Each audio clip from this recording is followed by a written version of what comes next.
Alors, on a la correction de l'examen national, session de rattrapage 2016, option PC. Alors, pour déterminer la relation entre les réactions qui aboutissent à la consommation de dioxygène et la production de l'ATP au niveau de la mitochondrie, on propose les données expérimentales suivantes. Expérience 1. Après l'isolement des mitochondries des cellules vivantes, on les place dans un milieu convenable, riche en dioxygène, O2, puis on suit l'évolution de la concentration de dioxygène consommé et de l'ATP produit dans un milieu, dans ce milieu, le document 1 montre les conditions expérimentales et les résultats obtenus. Alors, la relation entre les réactions qui aboutissent à la consommation, donc la consommation de dioxygène, استهلاك O2, وإنتاج الATP, la production de l'ATP على مستوى الميتوكوندري. نقترح المعطيات التجريبية التالية. Expérience 1. Après isolement donc des mitochondries. Donc عزلنا les mitochondries, la cellule فيها بزاف ديال les organettes. ولكن اللي تيهمنا هنايا في هاد les organettes ديالت هما les mitochondries.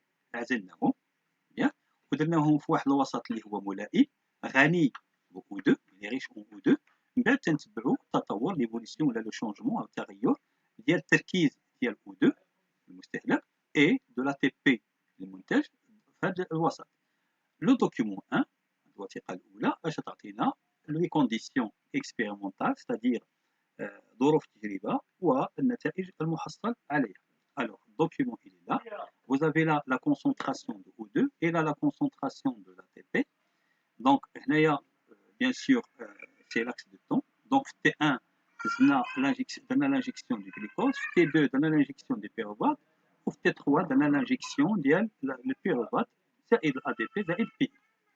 Alors, la question, c'est d'écrire les données de document 1, puis déduisez la relation entre la consommation de dioxygène et la production de l'ATP au niveau de la mitochondrie. Alors, c'est bon. Là, on a deux sous-questions. Décrire, c'est-à-dire quoi? C'est dire ce qu'on voit. غادي نقولوا داكشي اللي تنشوفو. شكون تنشوفو بان الى خدينا من هنايا حتى لهنا, c'est-à-dire après l'injection de pyruvate. تلاحظوا بان la concentration ديال l'oxygène elle est stable, elle est constante ولكن à une valeur qui est maximale. وتلاحظوا également بان la concentration de l'ATP elle est également stable mais à une valeur qui est minimale. Ainsi.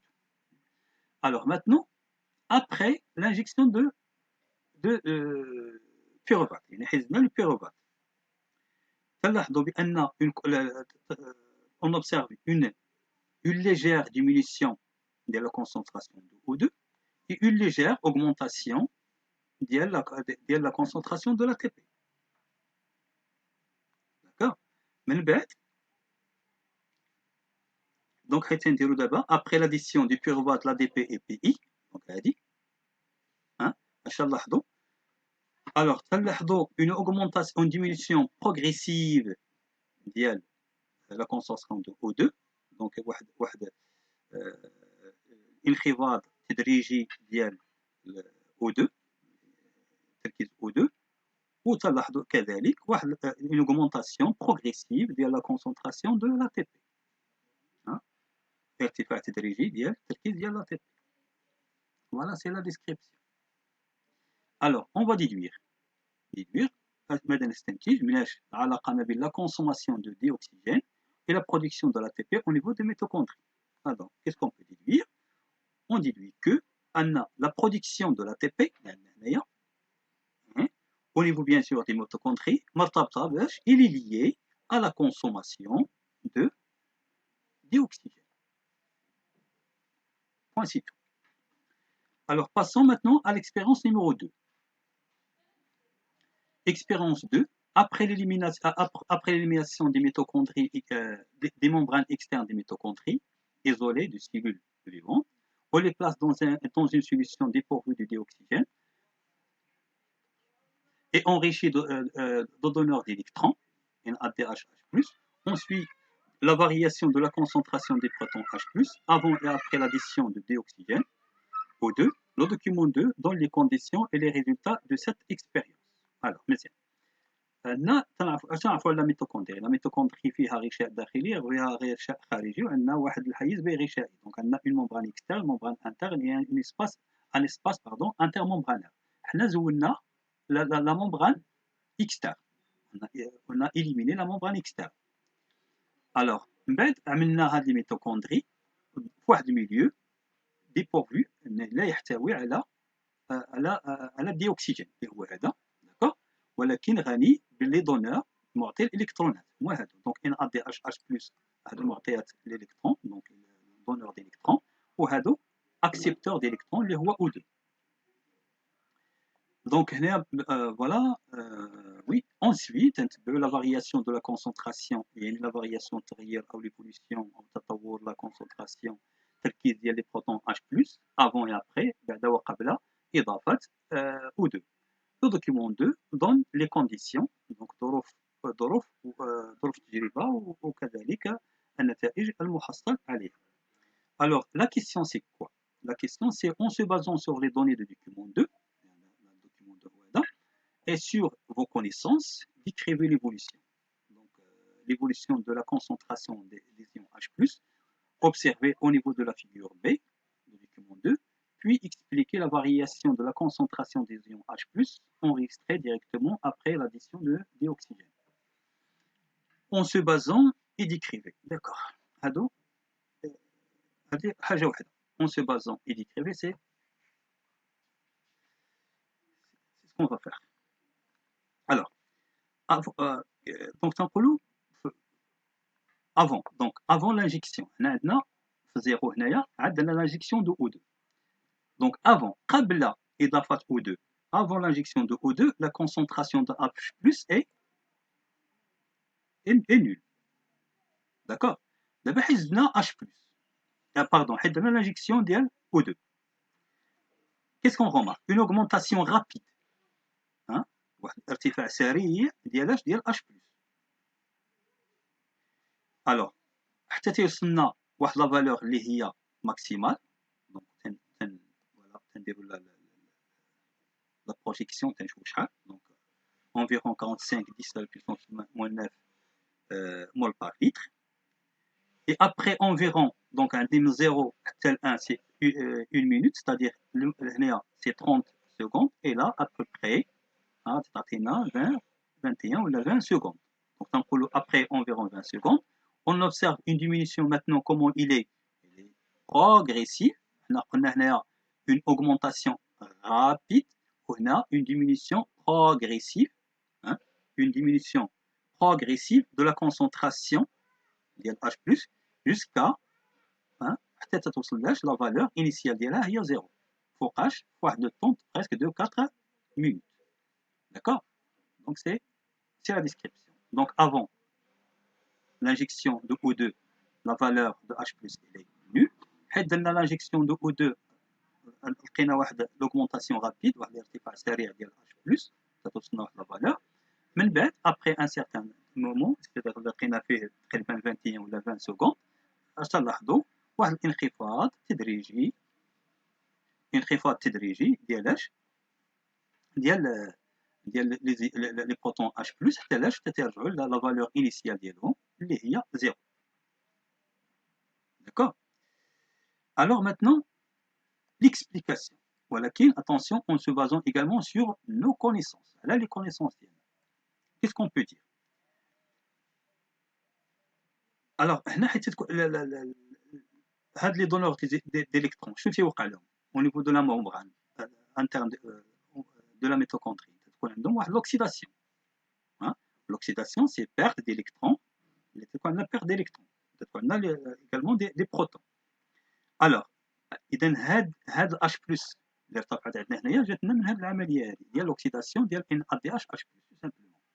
Donc, qu'est-ce qu'on peut dire? On peut dire que l'augmentation des ions H+, dans la session, qu'on a remarqué directement l'injection de O2, hein, et les résultats de quoi?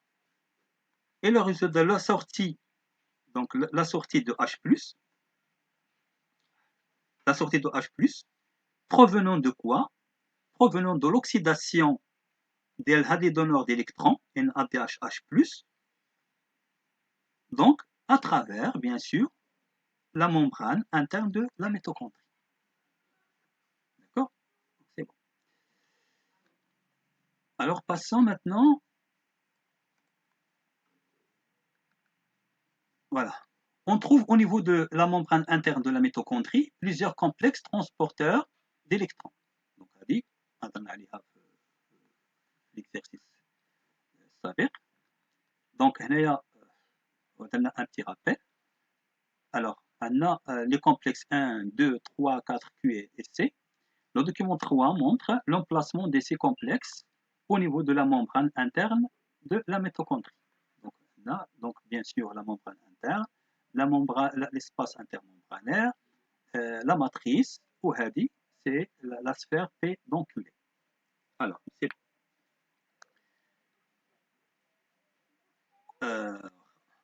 donc expérience 3, donc réalisée selon les étapes suivantes.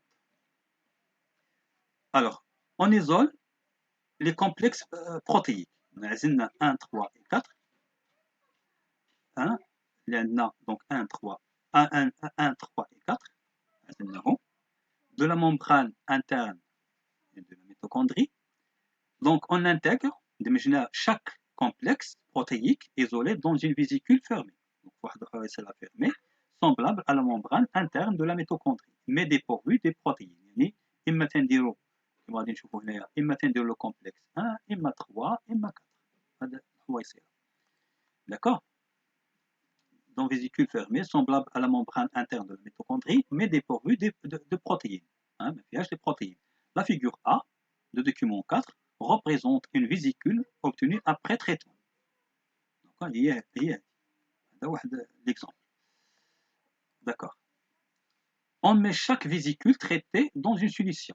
Il y a chaque vésicule, les FIA 1, la solution, les FIA 3, la solution, les FIA 4, une troisième solution. D'accord. ولكن هذه solution riche en donneurs d'électrons propres au complexe. نشوفوا يعني كل واحد عندها واحد donneur d'électrons propres. Donc à cette voilà. Donc au complexe protéique intégré dans le vésicule utilisé. La figure B de document 4 résume les résultats obtenus après l'addition d'accepteurs d'électrons propres à chaque complexe protéique intégré. نشوفوا هادشي هنايا بالتفصيل. Alors, la solution 1, on a le complexe intégré, donc la solution 1, elle définira le complexe 1.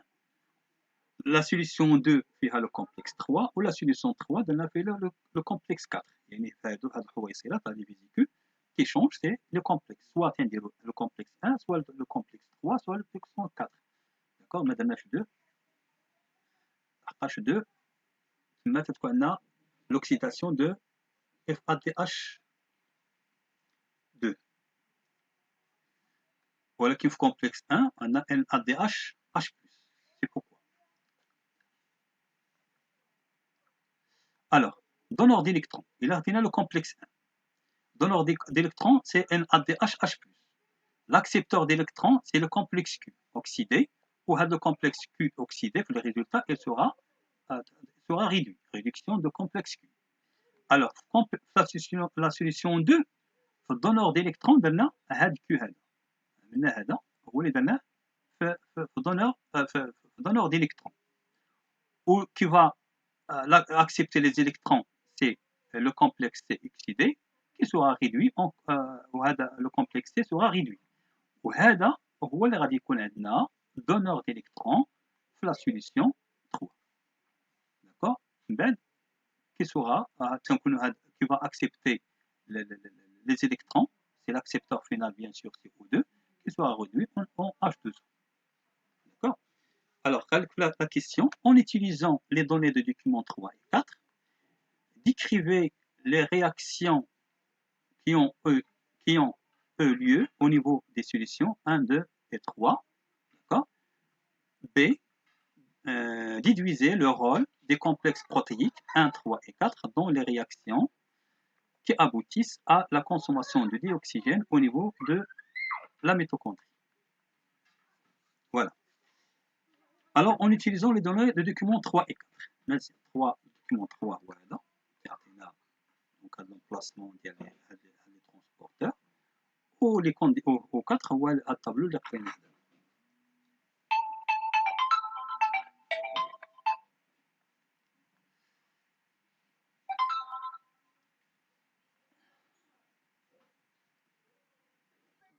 Alors, غادي نشوفوا بالنسبه petit a, la description des réactions bien sûr qui ont lieu au niveau des solutions 1, 2 et 3. Donc on a 3 solutions. On a la solution 1. Premier tiré solution 1. غادي نقولوا بان au niveau de complexe 1 on a oxydation ديال NADH+, d'accord, qui va céder ses électrons lèche le complexe Q oxydé, ou le complexe Q oxydé il sera réduit. Donc on a réduction de complexe Q. D'accord. Deuxième tiré, la solution 2. D'accord. On a bien sûr oxydation le complexe Q réduit, la réduction de la solution 1. Donc il sera oxydé, bien sûr au niveau du complexe 3. Qui va accepter ces électrons, c'est le complexe C oxydé, qui va aboutir bien sûr à sa réduction, c'est-à-dire la réduction de complexe C. La solution 3, c'est ce qu'on a bien sûr au niveau de complexe 4. Au niveau de complexe 4, on a oxydation de complexe C réduit, la réduction de la solution 2, d'accord, qui va accepter ces électrons CO2, c'est l'acceptant final, bien sûr. Peut-être qu'on a de la réduction, bien sûr, on assiste à la réduction de O2 en H2O.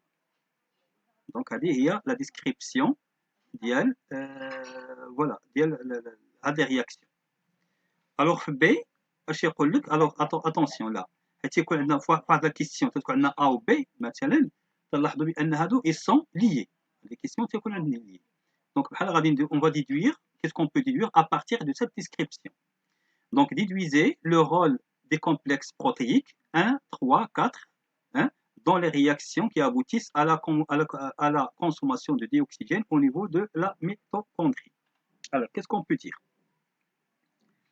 Alors, au niveau de les complexes, donc le complexe 1, 3 et 4, hein,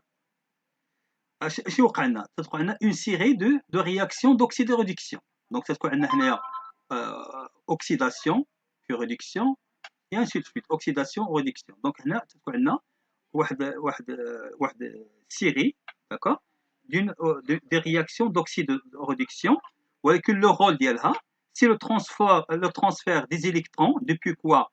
Depuis le donneur d'électrons, les rois NADH+, vers l'accepteur, les rois final, les rois O2, qui sera réduit en H2O.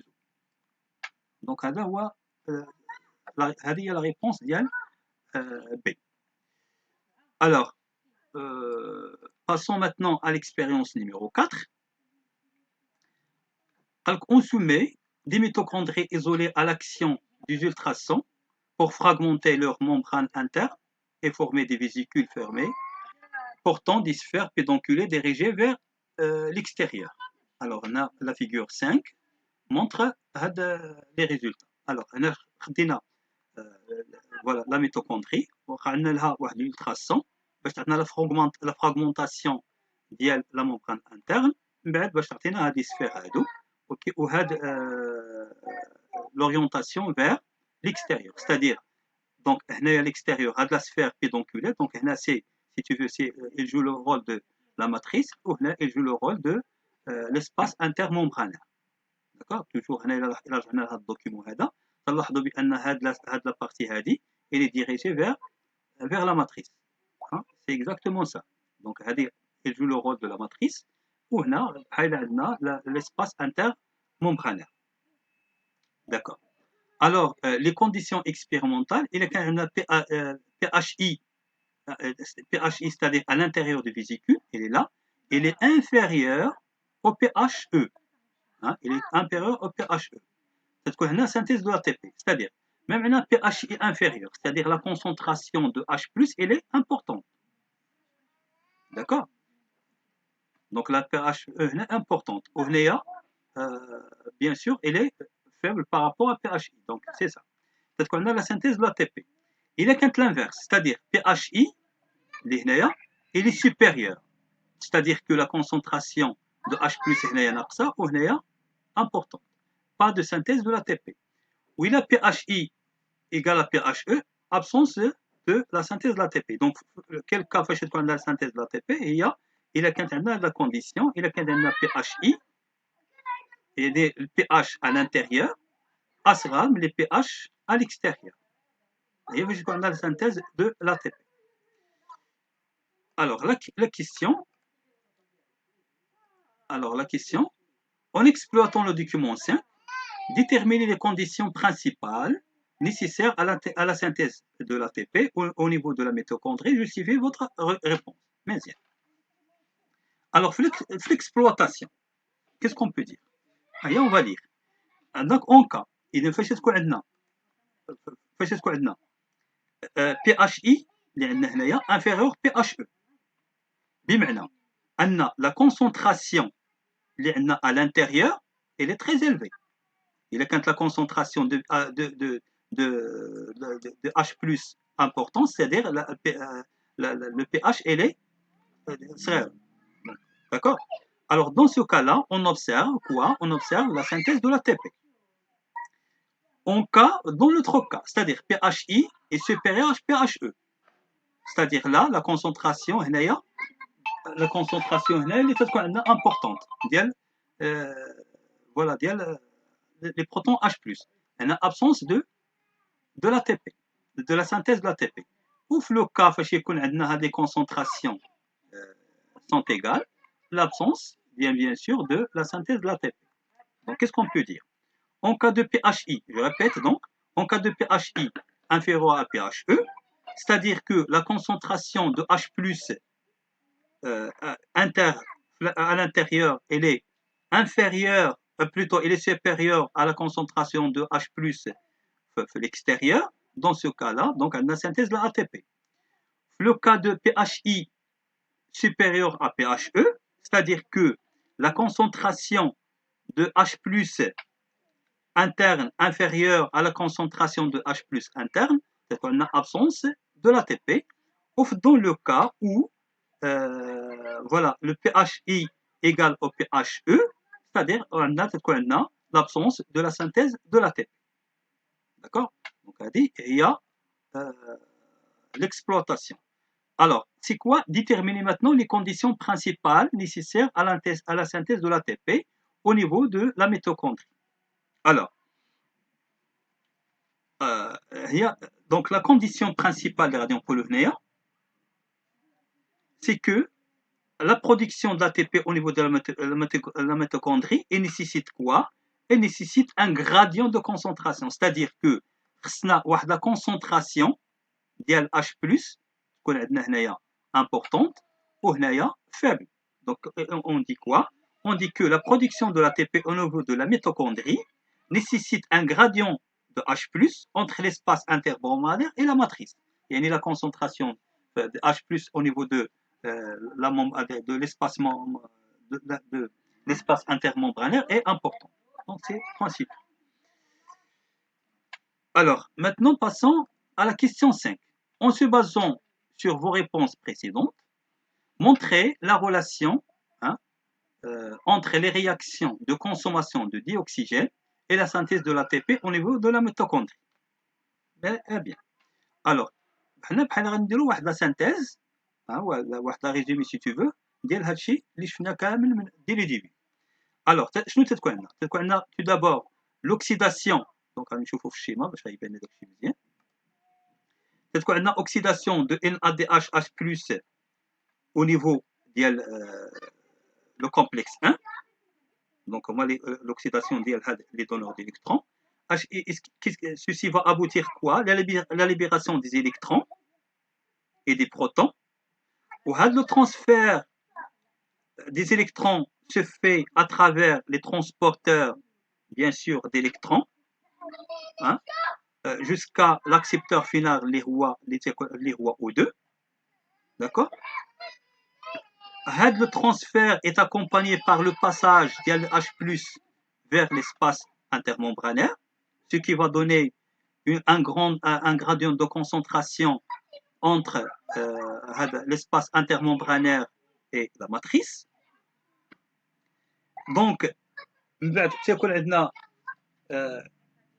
protons, ils rejoignent bien sûr la matrice en activant la sphère pédonculée, hein, ce qui est à l'origine de la synthèse de l'ATP.